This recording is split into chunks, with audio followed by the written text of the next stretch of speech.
Hey everyone, coming up, Jaron boots Ennis's big win, Jake Paul's next fight, and Ryan Garcia's apology. Stay tuned.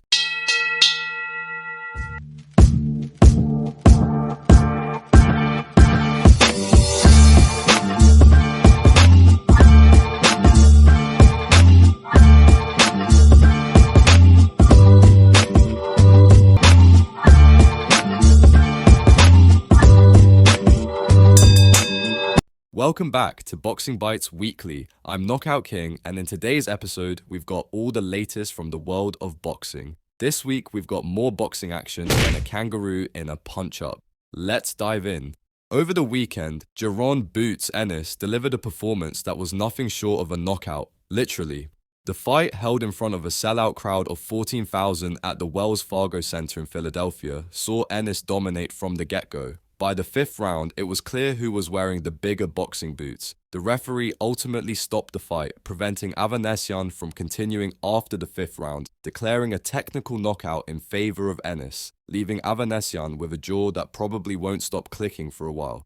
David Avanesyan was left with a suspected broken jaw and broken rib, though it's unclear which rounds delivered these painful presents. Ennis's swift victory over Avanesyan was even quicker than Terence Crawford's, making everyone wonder if Crawford's next bout might be a bit of a nail-biter.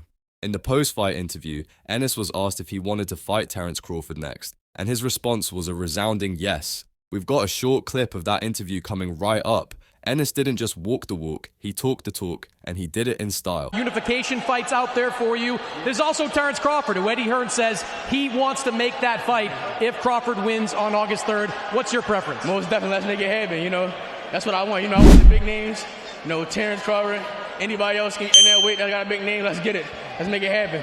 This was your first fight back in Philadelphia in 6 years. More than 14,000 fans here in Wells Fargo tonight for you, and they showed out for you on your fight night. How did it feel being back home? It felt phenomenal. Last time I fought at home, it was a sold-out event. This one, I did it again, and I appreciate everybody that came out once again. Everybody came out to support. I appreciate y'all so much. I'm going to keep putting on beautiful shows. Next fight, I'm going to be even better. Just keep tuning in, keep coming to support me. I'm going to keep bringing them knockouts home. Major props to Matchroom Boxing USA for putting together such an electrifying event and promoting Ennis everywhere. Now, let's lace up and look at where Jaron boots Ennis stands in the highly competitive welterweight division. Ennis has made a splash with his recent performances, and he's firmly planted himself among the top contenders. In addition to Crawford, the welterweight division is packed with talent like Errol Spence Jr., Conor Benn, and Alexis Rocha. But hold on to your gloves. After the fight, Eddie Hearn remarked about a FaceTime call he had with Turki Al-Sheikh. Apparently, Al-Sheikh spoke directly to Boots Ennis and expressed that if he can't secure a fight between Crawford and Canelo, he really wants Ennis to face Crawford next year. It was just His Excellency. Watched the fight, wanted to have a quick word with Boots, and he said, if there's no Canelo fight, he wants to make Boots v Crawford. And, would we do it? And the answer is, yeah, of course. The plan, of course, is to unify at 147, but that fight is one of the biggest fights in the sport. This potential matchup is already generating buzz. With Ennis's eyes set on the top, his future looks as bright as his last fight was brutal. Whether it's Crawford or another top contender, you can bet Ennis will be ready to lace up and throw down. Next up, in the circus that is boxing, on July 20th, Jake Paul is set to face MMA veteran and bare-knuckle boxer Mike Perry at the Amalie Arena in Tampa, Florida. This 8-round cruiserweight bout will be broadcast live on DAZN pay-per-view. Jake Paul, with a record of 9 wins, 6 by KO, and 1 loss, was originally scheduled to fight Mike Tyson in July. However, Tyson had to postpone due to a medical issue. Not wanting to stay inactive, Paul decided to take on Perry as a formidable interim opponent before the rescheduled bout with Tyson in November. Paul has dubbed himself Titanium Jake Paul, promising to show no fear and make Tampa raw. Mike Perry, known for his aggressive style, has a diverse combat sports background with a 14 as steel, 8 record in MMA and a spotless 5, 0 record in bare-knuckle boxing. Perry is eager to prove himself in the boxing ring and has stated that he's ready to break Jake Paul's will, heart, spirit, and face. Perry sees this fight as a major opportunity to gain mainstream success. Yo, how many people are counting out Mike Perry? Isn't that interesting? I'm not counting him. Bro, it's wild to me. And then in all the comments like, oh, dude, you must think it's bare knuckle. This is boxing. I'm like, Oh, you don't know what a dog Mike Perry is. Yeah, he's a pit bull. You need to do your goddamn research. Mike There's Perry, no quit. He's a game-bred pit bull. He's going to get in your face for all 8 of those rounds. And everyone's like, oh, this is a gimmick fight. I'm like, you're a moron. But you're in the Mike Tyson fight? Get the fuck out of here. Yeah, Mike Perry's dangerous. So, mark your calendars for July 20th. Whether you're team problem child or rooting for the king of violence, this is one bout you don't want to miss. It's going to be a clash that's as entertaining as it is unpredictable. Now, onto some news that's been shaking the ring ropes. Last week, we discussed Ryan Garcia and the actions that led to his suspension from the WBC. The boxing world was abuzz with reactions, and many were upset with how Garcia handled the situation. Let's recap what happened. Over the last couple of weeks and months post-Devin Haney fight, Ryan Garcia had been posting quite erratically. Even leading up to the Haney fight, people were saying that his mental state wasn't right. Despite winning the fight convincingly, Garcia claimed it was all a game and that he did it on purpose. However, things took a turn for the worse when he tested positive for a PED, which led many to question if this had been his trick all along. Garcia was suspended for 12 months because of the PED test, and his behavior spiraled further out of control. He blamed Zab Judah for his positive test and made racist slurs on a live Instagram session. The boxing world had clearly had enough, and it was evident that his mental state needed to be addressed. It seems like the storm might be calming down a bit. Ryan Garcia has finally retracted his previous statements and issued an apology. We've got a short clip of his heartfelt apology coming up. In the clip, Garcia sincerely apologizes for his behavior and acknowledges the impact it had on his fans and the boxing community. He also announces his decision to enter rehab, showing that he's committed to getting back on the right path. I'm here just to express my actions for the last couple of months, and I'm sorry for how long it took for me to make this video. I woke up the next morning regretting everything I did. I came out here just to say I'm sorry, but I finally decided to get some help.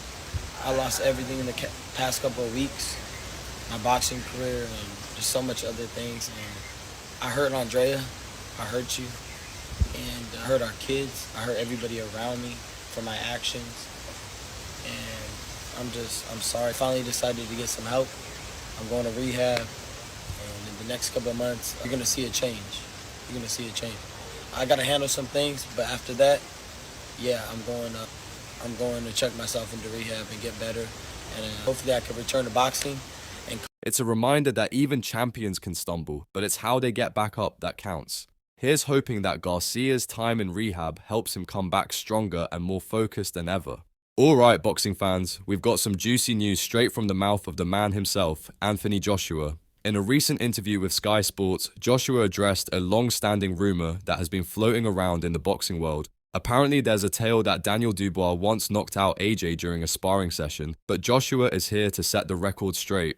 Joshua said, "Yes, we sparred. Yes, he hit me with a good shot on the chin. However, I stayed on my feet, and I have no idea where this narrative has come from that my lights got turned out. It seems like AJ's lights were definitely not out, and he was more than capable of keeping his chin up. Literally." Adding some steel to his words, Joshua declared, "No man is going to bully me in the ring, in sparring, or in a fight." With that kind of resolve, it's clear AJ is ready to take on all comers. Rumours be damned. We've got a clip of this interview where AJ clears the air and adds his own punchline to the story. Check it out. Good spars, and this whole conversation that you're trying to get, he just cracked me with a good shot, but I stood on my feet. I don't know where this whole narrative of someone turned my lights off came from, but there's a lot of people that was in the gym that day as well, and people have come out and said that nothing happened. But anyway, look, people say what they say. With me, there's always been an inch that makes a mile, but it's all good. It's all good. I'm not saying that he has the chance to do it on September 21st, because what you speak is sometimes what comes into existence. But I won't let it happen, and I'll show you how good I am. Because yeah, whether it's in the ring sparring or whether it's in the ring fighting, I won't let anyone manhandle me or try and knock me out, no way.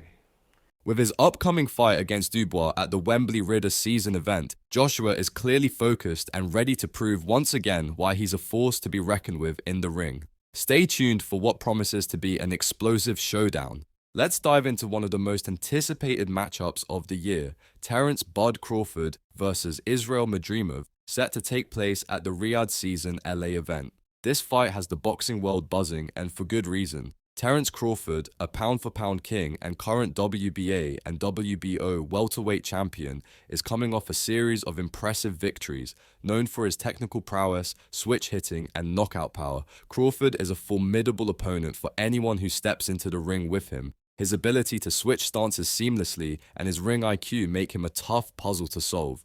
On the other side, we have Israil Madrimov, an undefeated rising star in the super welterweight division. Madrimov has been making waves with his aggressive style and power, boasting a record that has quickly garnered attention. Known as the Dream, Madrimov is looking to make a significant impact by taking on a fighter of Crawford's caliber.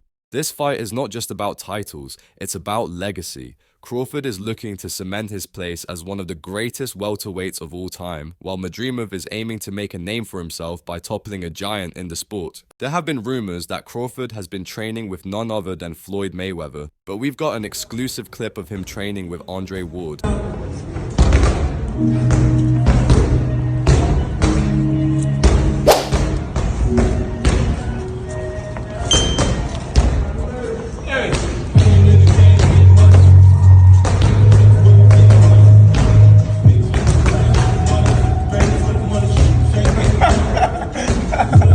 This clip gives us a glimpse into Crawford's preparation and the high-level advice he's receiving. In the clip, you can see the intense focus and the valuable tips Crawford is getting from Ward, highlighting the dedication and strategy going into this fight. It's clear that Crawford is leaving no stone unturned as he prepares for this crucial bout. And speaking of preparation, Turki Al-Sheikh and the General Entertainment Authority have been putting out some incredible promo videos for these Riyadh season events. These promos are top-notch. They are designed to hype up the event, showcasing the fighters and building anticipation. The promo video for Crawford versus Madrimov is no exception. Let's have a watch. The Riyadh season LA event promises to be a spectacular showcase of boxing talent, and this bout between Crawford and Madrimov is the crown jewel. Fans are eagerly waiting to see if Crawford's experience and skill will triumph over Madrimov's youthful energy and power.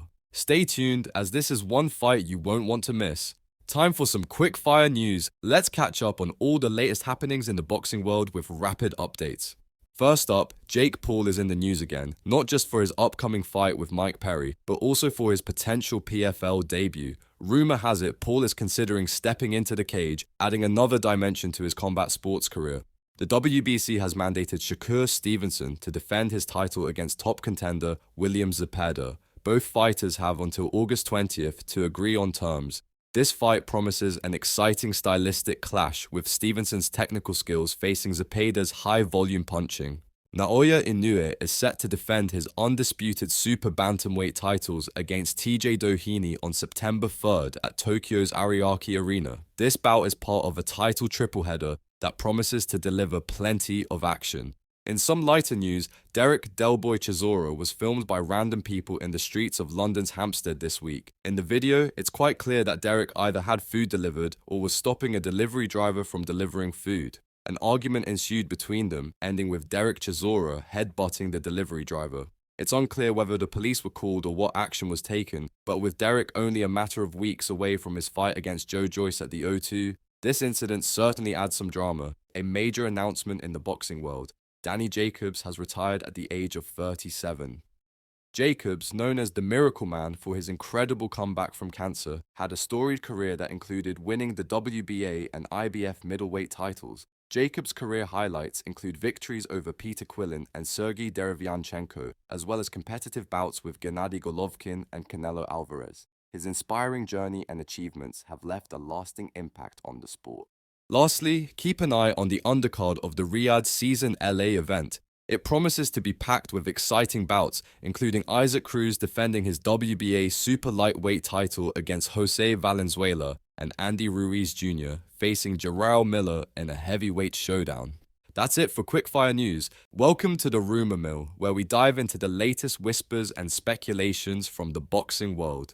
First up, there's a strong buzz around Shakur Stevenson potentially signing with Matchroom Boxing. In a recent interview with IFL TV, Stevenson and Eddie Hearn discussed this possibility. Stevenson mentioned that he really likes Matchroom's style and is impressed with how they promoted Boots Ennis, especially during the recent fight weekend. The rumor is that there's a free fight deal on the table for Stevenson. If he takes it, this could significantly bolster Matchroom's stable, adding even more pound-for-pound greatness to their lineup. Stevenson praised Matchroom's promotional efforts, saying they have done wonders with Boots Ennis and that he could see himself thriving under their banner. Will Stevenson make the jump to Matchroom? Only time will tell, but if he does, expect big things to come. There's also talk that Canelo Alvarez might be looking at a fight with Chris Eubank Jr. Alvarez, who is always on the lookout for challenging bouts, is rumoured to be favouring a super middleweight title clash with Eubank Jr., which would be a significant matchup in the division. Another hot topic is surrounding Daniel Dubois. 258 Management, who manage Anthony Joshua, recently put out a tweet questioning why Daniel Dubois hasn't signed up to additional Vade drugs program for his fight with Anthony Joshua. This has sparked rumours and speculation that Dubois might be or have been popping dirty, which is why he's not part of the program. The tweet has left many in the boxing community wondering if there's more to the story. Stay tuned for more updates as these rumours develop. Thanks for tuning in to this week's episode of BoxingBytes Weekly. If you enjoyed the content, make sure to hit that like button and subscribe to stay updated with all the latest boxing news and analysis. Drop a comment below on what you thought about Jaron Boots Ennis' performance, and do you believe AJ and the dubious spar? Don't forget to follow us on social media for more updates and/or short-form content. I'm KnockoutKing, and I'll see you in the next round, and remember, keep your guard up and your punches sharp.